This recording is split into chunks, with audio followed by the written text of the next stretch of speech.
А женушка Джан, хватит храпеть, да? Вставай, дай мне завтрак, я на работу иду, опаздываю.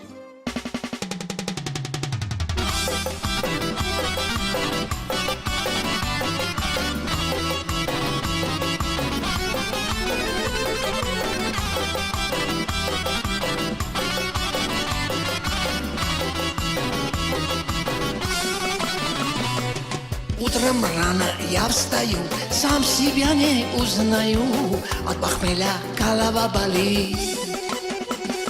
Вставай, жена, не храпи, вставай, жена, помоги, без тебя я не могу. Где пиджак мой, где пальто, не найду я ничего, где мои армянские очки? Ты же знаешь, я за склад охраняю большой склад. Там хранится кофе, шоколад. Микоянский колбаса, форель, семга, ветчина. Конфискую для тебя, жена-чан. Микоянский колбаса, форель, семга, ветчина. Конфискую для тебя.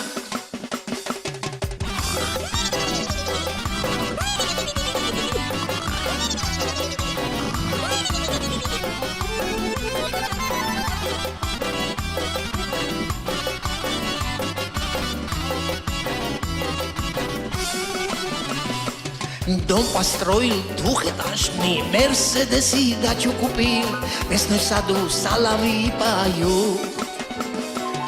Они поют ведь для тебя, вставай, золушка моя, без тебя я не могу.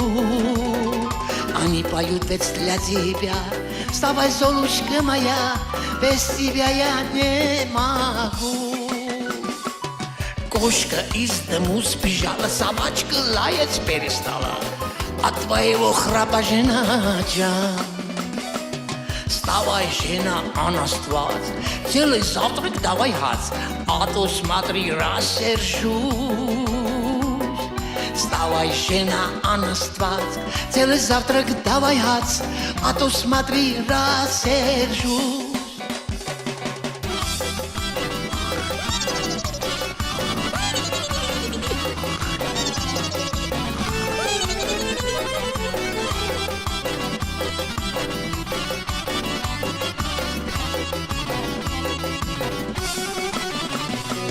Друг мой Хаим, сосед мой, на русской печке спит зимой, жена Лёля баюшки поет. Спи спокойно, Хаимчик, ты же сладкий мой мужик, очень сильно я тебя люблю. Спи спокойно, Хаимчик, ты же сладкий мой мужик, очень сильно я тебя люблю. А я бедный Ашотджан, холодные склады остаюсь, холодно, но не боюсь. Вставай, жена, не храпи, вставай, жена, помоги, без тебя я не могу. Где пиджак мой, где пальто, не найду я ничего, где мои армянские очки? На русской печке Хаим спит, бедный Ашот все дрожит, холодные склады сторожит. Лёля песенки поет, моя Оля все храпит, неприличные звуки издает.